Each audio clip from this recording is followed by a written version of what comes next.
નર્મદા જિલ્લાના તણખલા એકતાનગર સુધીના માર્ગ પર નવા બનતા પુલના નિર્માણ કામમાં હલકી ગુણવત્તાનું મટીરીયલ વપરાતું હોય તેવી લોકચર્ચાએ જોર પકડ્યું છે।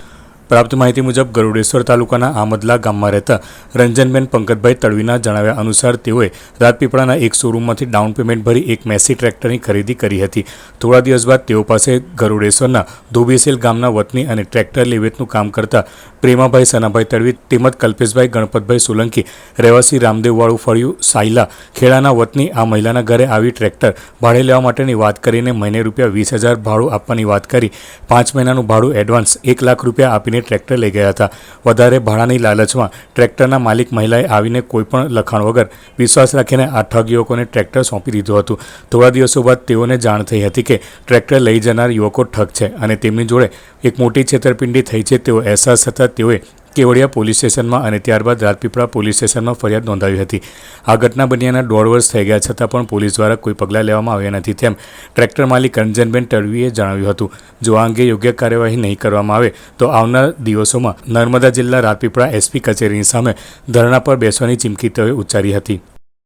રંજનબેન ને ગામ અમદલાની પંકજભાઈ ટ્રેક્ટર લીધું અમે વાપરવા માટે 4 મહિના જેવું વાપર્યું।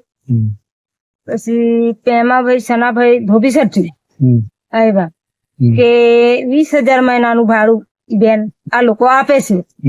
અમે ના પાડતા હતા તો આ ભાઈ જબરજસ્તી જ અમને અપાયું। પછી આપ્યા તો પૈસા અમને ₹1,00,000 જેટલા એ લોકો કે બાકી પૈસા પછી તમને આપું અમે 2 મહિનામાં।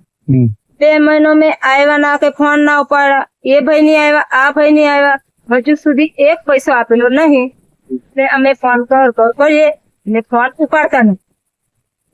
પછી આ લોકોને હપ્તા વાળા આવે જ છે, અમારો હેરાન કરે અમને। અને અમે ફોન કરીએ પણ એ લોકો ઉપાડતા નથી। આ હપ્તા વાળા અમારો હપ્તો બેન ભરવાનો તમારે એવું કહે છે। અમે કઈ છે હપ્તો ભરે, સાધન હે નથી, હપ્તો કઈ છે અમે ભરી સાહેબ। તમે કોઈને ફરજ કરી હતી? હા કરી હતી, કઈ કરી હતી? કેવડિયા કરી હતી, રાજપીપળા કરી હતી, હા ના ભાઈ ટ્રેક્ટર માટે। કોના ફરિયાદ, કોને કરી હતી ફરિયાદ? અમે કલ્પેશ સોલંકી ને પેમાસનાભાઈ કેવડિયા પોલીસ સ્ટેશન નું। એ લોકો એવું કેવા માંગે બેન કે તમે રાજી ખુશી થી આપ્યું, અમને કશું કીધું નહીં, અમે કેવી રીતનું ખોલીએ? ગમે તેનું નિરાકરણ લાવો સર। અમને ટ્રેક્ટર ના હોદી આલે તો એસપી કચેરી ઉપર ના ઉપર બેસ